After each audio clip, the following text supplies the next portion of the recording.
Welcome to the Explainer. So, let's start with a paradox that should immediately grab your attention.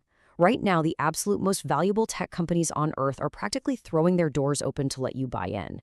I mean, we're talking more money, bigger names, and higher valuations than the stock market has literally ever seen.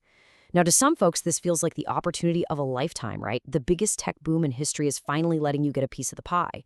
But to others, well, they don't see a celebration at all. They see a trap. So the core question we really have to answer today is this.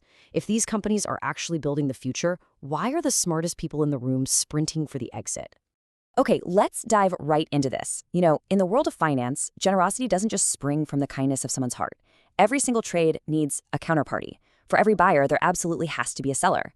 So if these AI companies are the undisputed future, why do the founders, the early employees, and the venture capitalists want your cash instead of just holding onto their own shares? Why this sudden, desperate rush to sell off? Well, to understand what's really driving them, we have to kind of strip away the flashy headlines and look at what an initial public offering or a stock sale actually is at its core. It is a transaction built on massive information asymmetry. That's a fancy term, but basically it's what happens when one party in a deal just possesses way more knowledge than the other. The people selling you these shares, they aren't just randomly picking a time to cash out. They built these companies. They've seen the internal numbers, the real user retention, the actual profit margins, all that crucial data that you and I are literally never going to see.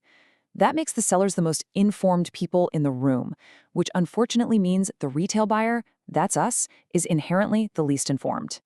So to figure out what's really happening right now, we need to go hunting for some historical clues. Because you see, the stock market has this funny habit of repeating the exact same pattern right before major bubbles burst. Which brings us to Section 1, History's Dine and Dash. There's a fantastic quote from Benjamin Graham, the guy known as the father of value investing, that captures this dynamic perfectly. He said, "The intelligent investor is a realist who sells to optimists and buys from pessimists." Think about it. The average retail investor tends to panic and sell when the charts drop. But the professionals? They do the exact opposite.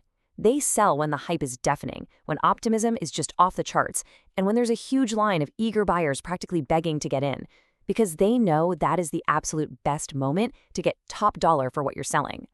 Let's walk through a quick timeline of these market tells. In poker, a tell is a little subconscious signal that gives away someone's hand, right? Well, markets have tells too. You just have to watch what the smart money actually does.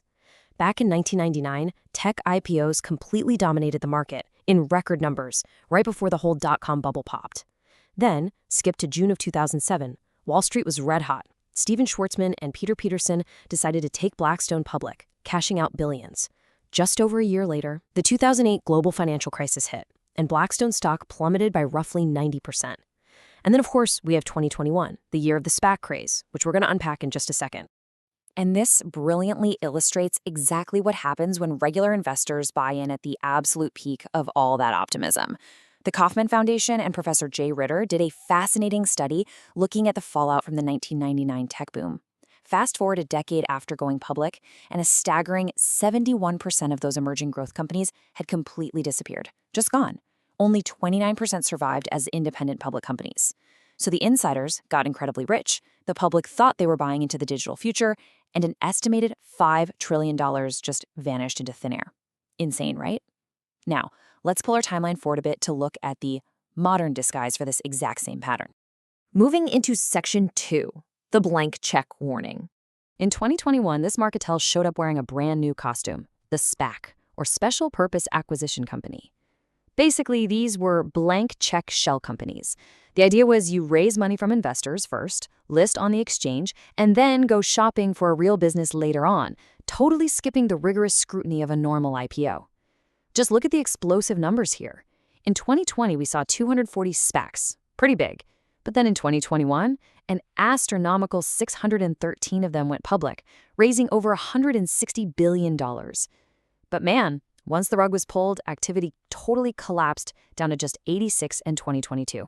The aftermath was just absolutely brutal for the everyday folks who bought into the hype. Companies that completed a SPAC merger in 2021 lost an average of 67% of their value. And for those that finalized their mergers, a process they called de-SPACing, in 2022, the average loss was 59%.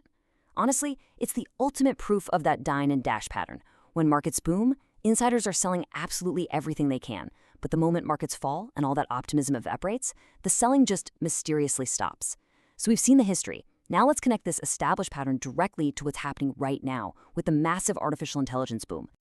All right, that brings us right to section 3, the AI math problem. $725 billion.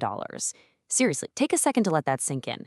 That is the mind-blowing estimated amount of money that the largest tech companies on Earth are on track to spend this year alone just on building out artificial intelligence. We are literally watching the largest, most aggressive, and fastest infrastructure build-out in human history. Now, I don't know about you, but the human brain kind of struggles to even wrap itself around numbers that huge. So let's put it into a really striking perspective. If you had spent $1 million every single day, starting from the exact day Jesus was born in the year AD, going right through the fall of the Roman Empire, the Renaissance, both world wars, all the way up to today, you still would not have spent what big tech alone is projected to spend on AI in just the year 2026. Break that down, and it's roughly $2 billion a day, or an incredible $23,000 every single second. Now, what's really interesting about these numbers is the staggering reality check staring right back at us. The research firm Exponential View estimated the revenue for the entire AI economy.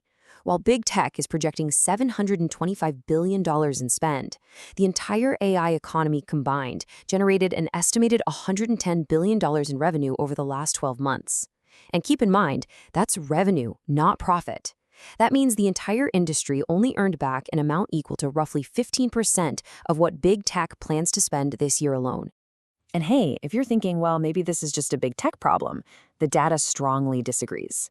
Take a look at what happens when regular, everyday corporations try to roll out AI. A Deloitte survey found that while 74% of leaders desperately want AI to grow their revenue, only 20% have actually seen it happen. But it actually gets worse. MIT researchers looked at real corporate AI rollouts, companies spending actual money on this stuff, and found that a massive 95% of them produced zero measurable return. Nothing. Even the absolute golden child of the whole industry isn't immune to this math. Just look at the leaked financials for OpenAI. For 2025, they estimate bringing in around $13 billion in revenue. Huge, right? But that sits right next to a massive $38.5 billion net loss. By their own internal estimates, they expect to burn well over $100 billion by 2029. Yet despite those brutal fundamentals, their latest funding round valued the company at $852 billion. That is more than 65 times its revenue. It's a market priced entirely on pure, blind optimism. And that brings us to the core motive behind all this rapid insider selling we're seeing today. The market has priced these companies as if this gigantic gap between infinite spending and zero return simply doesn't exist. Which perfectly segues into our final section. Section 4, a game of hot potato. To truly grasp how the smartest people in the room operate during a bubble, you have to hear this infamous quote. Summer of 2007. Literally months before the global financial system nearly collapsed, then Citi CEO Charles Prince was asked about all their highly risky lending. His response? As long as the music is playing, you've got to get up and dance. We're still dancing. Look, he wasn't saying the party was going to last forever. He knew a crisis was coming. What he was saying is that as long as the money is flowing freely, you play the game. You just have to make absolutely sure you pass the hot potato to someone else before the music finally cuts out. So the crucial point here is understanding the smart money's exit strategy today. It's basically a 3-step playbook. Step 1, you watch valuations sprint miles ahead of the actual fundamentals. Step 2, you realize that this massive AI arms race requires incredibly deep pockets, and frankly, the market's appetite for a bet with a really slim chance of actually paying off, that's not going to last forever. And step 3, pass that hot potato right over to the enthusiastic retail market. Insiders are selling aggressively right now because the current price basically assumes utter perfection. There's very little room left for good news and an enormous amount of room left for massive disappointment. Which leaves us with one final, incredibly vital question for you. Are you going to be the last one on the dance floor? Look, you don't need some magic stopwatch to predict the exact day or month a bubble is going to pop. It could be next month, it could be 3 years from now. The market might even grind higher before reality finally sets in. But you don't need the exact date. You just need to be able to read the room. Pay close attention to these market tells. Look at that staggering gap between the massive spend and the tiny return. And whatever you do, don't be the one left holding the bag when the music finally stops. Thanks so much for joining me for this explainer today, and stay focused out there.